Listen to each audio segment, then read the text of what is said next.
That scarf is older than our relationship. Yeah, but which do you think is going better right now? The scarf or our relationship? Yes.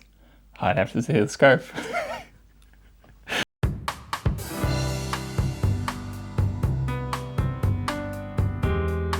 Because we spent a year living in Denmark, and Adam spent that entire year becoming fluent in Danish and has a general passion for Scandinavian languages. I thought it would be fun to find out how to pronounce some of the stuff that I constantly hear mispronounced all over knitting YouTube in as far as Scandi brands go. And then I've got some yarn from my stash, and I'm probably going to regret it, but I'm really interested to see if Adam can guess how much each of these skeins of yarn cost. So if that sounds like a good time to you, then stick around. So before we get started, Adam, why don't you tell everybody a little bit about your knitting experience, because you've actually technically been knitting longer than me. Yeah, I started a scarf in 2011, and I never finished it. I still have it. It's still halfway done. But yeah, that's it. So technically, you've been knitting for, gosh, almost 14 years. Yeah. It just goes to show you really put your mind to something for a very long time. You can knit half a scarf. Yeah, you'd be astounded with what you can achieve. And that was long before we met, actually. Yes. That scarf is older than our relationship. Yeah, but which do you think is going better right now? The scarf or our relationship? Yes. I'd have to say the scarf. Wow. No, just kidding. Our relationship, obviously. Okay. So you do know a little bit about knitting, but most of your exposure, is it safe to say, is in all of the various like knitting YouTube videos I watch while you're working in the background? Yeah.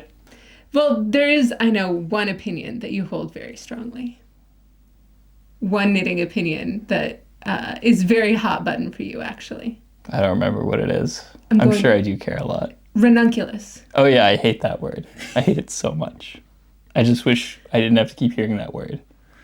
Why do you hate the word ranunculus? I just don't like it. It's the mouthfeel. It's off. Bad vibes. Does it have anything to do with the pattern or just the word? Nope. I know nothing about the pattern. I don't even remember. I think it's a sweater, isn't it? Yes, it's a sweater. Okay. It's a sweater, but I don't know anything else about it. Other than I just hate it's the word, called yes. ranunculus and you I hate feel that like you word. could name it. I feel like a lot of sweaters are named very silly things.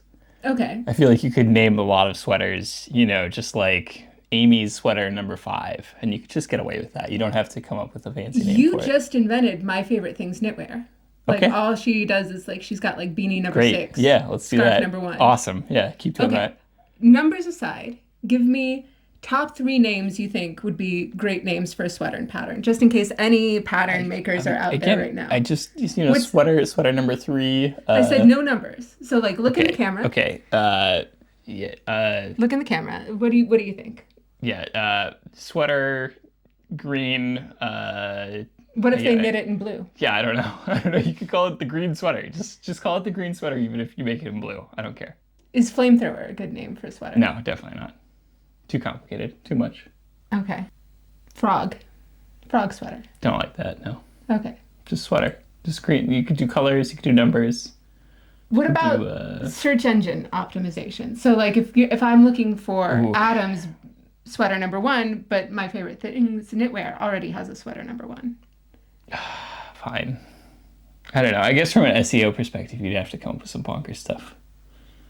I guess that's okay. We've gotten back to Ranunculus on that. Unfortunately, we've just tried and errored our way back to Ranunculus. Unfortunately, We're making great as much strides. as I hate it, yes. Okay, so in real time you've come to peace with the Well, yeah, ranunculus. we've gone from Ranunculus derogatory to Ranunculus okay accepted. Okay, great. Well, we're making incredible strides. So now that we've done that, I'm going to bring up the names of some Scandinavian brands, mostly yarn, but we do have one needle brand that I know is somewhat contentious. And if I'm looking down, it's because I'm looking at the names of these on the phone. And I've got these in a rough order from easiest, what I think is probably easiest, that I will get closest to, I have no fucking idea how to pronounce this. So we're starting with a very popular Norwegian yarn brand, Sandnesgarn. It's Sunscone. I mean, it's relatively simple, I would say. I feel like that one's kind of Yeah, there's no curveballs there. That one's so pretty. if I say Sandnesgarn, Yeah, I'm not okay. I'm not embarrassing myself. No, Or on a scale of that's 1 to okay. 10. Yeah, that's on an embarrassment scale. That's low. That's like a 3. Okay. This is Icelandic. Plátalopi. I don't really know Icelandic, so I don't actually have the right judge for whether this is any good. Okay. So, all right. So, we're skipping unknown Plátalopi. out of 10. Yeah. Okay. This is Norwegian. Hillesvåg. Yeah, Hillesvåg. I mean, you're not too far off as long as you get the A right, I guess. Okay. This one trips a lot of people up, but I think I'm built different because I did spend a year in Denmark. This is not Isager, it's Isager. Yeah, it's Isea. Okay. You don't have to show off. Okay. It's more of a Y sound, yeah. Well, that's what I said, Isager. Yeah, Isea. Okay. This is another Danish one. Hjertegarn? Yeah, it's gone. Hjertegarn? Yeah. Okay. Yet gone. Hjertegarn. Yes. Okay, Hjertegarn. Okay. This is the one I have no idea how to pronounce. Sisleriget? Sysleriet. It's I've already forgotten. This means something. I've forgotten what it was. I think most words mean something. Yeah, it's like So what does Sisleriget mean? Say it again. Sysleriet. It's like when you're kind of like doing something. It's like when you're working or like It's like an activity. You're busy, yeah. Oh, so it's like busy work yarn. Yeah, well, yeah, it's like working. I don't know how to describe it. It's a vague feel. Okay. Yeah. And then this is a needle brand that I've heard mispronounced a bunch. A lot of people say licky or like. I think it's Leica, right? No, it's Luca. Luca? Yeah. Okay. It's like luck. Okay, Luca. Okay. Yeah. Luca. All right. Well, you heard it here first, folks. So there you go. That's our little Scandinavian pronunciation interlude. Now, Adam is no longer allowed to look at my phone because I have on my phone the costs of various yarns that I've purchased, and I'm really interested in seeing whether you can estimate the costs of these yarns. Okay. So I figure we can start with two sort of similarly sized, similar looking balls of yarn. One of which obviously has a very different finish. So the blue one on top is Via by Lang, and the bottom is Metallico from Hobie. All right, so which one do you think is more expensive? I'd have to say this one. Okay. It feels more soft. Mm-hmm. And these are both kind of woven in this strange way that I don't really know what that Chainette. means. Chainette. Okay. Yeah, this one feels softer in a way that I kind of like. I do feel like I could probably look at the blend and see, what is polyamide? Polyamide. Yeah. What is that? This one's all cotton. Oh, this makes me think that this one must be more expensive though. Why? Because it's more wool. And it's less artificial. So what are your price estimates for these? Okay, let's say 60 for this.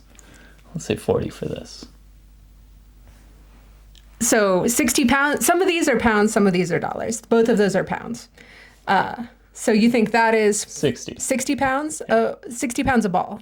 Yeah. And you think that's 40 pounds a ball. Let's see. Okay. So that's Via by Lang. That's 8 pounds a ball. Lovely. And I got a bunch of that. I love being terrible. Yeah. I got a bunch of that to make you the Henley that shall not be named, that we've been through a lot together, that Henley and I. There's no button band. It's like a magic trick. I just showed you a button band. Where'd it go? Where's the button band? Where's the button band? Would you like to know where the button band is? It's on the freaking armhole. amazing button band on the armhole. And that I got from Hobie. It is mostly synthetic, and it is £2.65 a ball. I got that because it was on hella clearance, and I got it to make a shirt for Gwen. It's one banana, Michael. How much could it cost? $5. I'm glad that this is where we started, thoh. Yeah, I'm glad that this is where we started. I'm anchoring our because expectations. Because this is going to make me feel better about things moving forward. Okay. Okay, here's the thing. I think you've been around the block enough to know, like, what fibers are most expensive. So I'm going to give you one that's actually a little bit tough. This is Art Yarns Silken Sequins. And this, you cannot look at. This I have to put my hand over because it's got a price tag on it. But I bought this in the US, and this is cashmere. Okay. So I have to not look at. I don't know. You said silk, and it does look kind of fancy. See, last time I was off by a factor of 10. So what I'm going to do is I'm going to go ahead and multiply things by like a 5. You're looking at. I'm not looking. Okay. The price is not there. I'm gonna multiply this by a factor of 5. So I'm gonna say that. Keep in mind, there's not a lot of yarn in either of these skeins. Yeah, that's true. Let's call this one like 25, and let's call this one 20. So you think that one's more expensive than the cashmere? Yes. And in that, you're correct. Ooh. So this is more expensive than the cashmere. The cashmere is $46 US. 46. Okay. $46 US. I should have gone back to the 10. Okay. And this, I looked it up, and what I actually paid, I don't remember if it was on sale or something because it's a weird price, but it was $57.60 in pounds. I should have gone back to 10. 57.60. Okay, so I was off by half this time. So you thought that this should be £6. You said No, by a factor of 10. No, I mean last time I was off by a factor of 10. Oh, okay. So I'm saying if I went back to a factor of 10, we're going back to around the 60-40 mark. Yeah. Okay. So 2 more beautiful skeins of all wool yarn. Okay. Well, these are a lot bigger. And so that makes me think that they must be more expensive, generally. We've got, for the people playing at home, this is Malabrigo Arroyo. And this is Kashgora Sport Weight. Okay. I'm going to stick to my guns. I'm going to say that these have to be around like 60 to 75 each. I don't think they're significantly different from each other. I can't really tell how different they are from each other. But I'm going to say they're both like 60 to 75. I'm giving you a range. Okay, 60 to 75 pounds. Yes. Okay, for each of these. Yes. Okay, so you're fairly close with the Kashgora. The Malabrigo is just, it's 100% superwash merino. And it was 15 pounds a skein. Oh. So the Malabrigo, I know, because it's really pretty. It's got all of the variegation. One of the things about superwash is that it almost gets shiny to it the way that like silk does. So it can end up, that's what made me really excited to purchase this yarn in the first place, is the really vibrant colors, the sort of silky sheen to it. Like hand-dyed superwash can get a really, really sort of luxe look to it for not a lot. Whereas this more humble looking skein of yarn, you'll notice there's somebody's face on this. I talked about this when I went to San Francisco. This is from a place in Tajikistan, and it is specifically made from a local hybrid of the kind of goats that give you cashmere and the kind of goats that give you mohair. And it was hand spun by this woman. So this was $80 US a skein. Okay. Shout out to Tajikistan, yeah. And to Gulchera. Yeah. Thank you again for the yarn. Thank you, Gulchera. Tajiks, for your service. Yes. And finally, because more is more, God. Okay. we have this big boy of wow worsted from Gallery Yarns. And we have this bad boy, which is Yak in the Buff from Tribe Yarns. It's unspun. It's 100% yak. I feel very bad about this disc. I feel like I could ruin it very easily, and also I'm like covering up our faces. It's fine. No, you can cover up my face. I want to say I'm just going off of sizing again, because at this point, again, I can't really, like, these are, all right, sure. I'll say this is around 100, and I'll say this is around 150. Okay. So this is 37 pounds 50. It's these are both big, right? And the thing that's interesting about them is that this is one ply. I mean, it has been spun, but the Yak in the Buff is roving, so it's also one ply, but it hasn't been spun. This was 30 pounds. And this was 37.50. So actually, right. I gotta stop relying on sizing. Then is the lesson I should take away from this. So would you have thought that this was more expensive than the sequin yarn? I mean, yeah, I would have, but just because there's more of it. Yeah, there's so much of it, and it's yak, so surely that must mean something. But here we are. On one of the, do you remember the first nice date that we went on together? Where we went to a seafood restaurant in Seattle. Oh, yes. It was a really nice seafood restaurant and pretty reasonably priced for what we got. I think our bill with drinks was a little over $60. This was 10 years ago. And on the drive home, do you remember what you said to me? Because you were kind of quiet, and I asked you if there was something on your mind. What did you say? I was busy calculating the number of Taco Bell tacos that would have purchased. Yeah. You said that the calories per dollar ratio was off of... Very off, yes. What you normally... Yes. The way you normally eat. Which is how I knew you thought I was special, because you were willing to spend so much money on a single meal when it could have just gotten so many Taco Bell tacos. It's true. So when it comes to value for money, would you rather so I think I have 3 cakes of this Yak in the Buff, which is, I guess, 90 pounds. Would you rather do you feel better about me spending 90 pounds on yarn than you do if I just went out and spent 90 pounds on a sweater? I mean, yeah, because then you also get the enjoyment of knitting it, which is also entertainment. Right. So yeah, that'd be better, obviously. So would you say that you're surprised by how actually reasonable the prices of most of my yarn is? Yeah, I'd say that. I mean, also, like, I think the other thing we've established is that I can't really tell any of this stuff apart. So I mean, you could really knit me. You could knit me in the cheapest stuff imaginable, and I'd probably enjoy it all the same. I love you too much to put you in an uncomfortable yarn. I'll put it that way. Okay, yeah, I can understand that. Okay, so here's a bonus thing. So again, this is the yarn that I've been knitting you a Henley in for the last 8 months. Is Adam ever gonna get a Henley? Should I find a new hobby? Will I ever remember where somebody's arm is on a garment? Who knows? Mm-hmm. It's not going so well, but I'll get there eventually.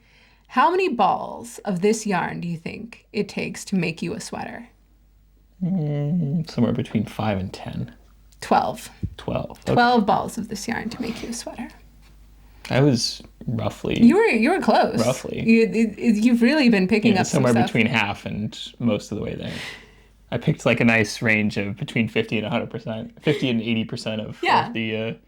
I guess it depends on whether you're on a bulk or a cut for how many balls of yarn. So, do you have any takeaways from this whole thing? I mean, I guess I would say that the only thing I've really learned is that I don't know anything about yarn. But you know a lot about how to pronounce names of brands. That's true. So we've learned that Ranunculus was a bad word, but is great SEO. That everybody's wrong about how to pronounce Lucca, except for Danish people, I assume. Well, and generally Scandinavians, yeah. Generally Scandinavians. Shout out Scandinavia. And my husband has no idea how much yarn costs, which, all the better for me. Yeah, it's a really important part of our marriage. Me not knowing how much the yarn costs. So if you enjoyed this, let us know. Shout out Adam in the comments. Maybe he'll come join us for a future video if there's something, I don't know, some sort of yarn and fitness related crossover. I don't know what that. Adam is a personal trainer. You can find his YouTube channel at Himbo Project. The Himbo Project. And if you would like personal training, feel free to flex if you want for a second. You can get swole with my husband at gains-af.com.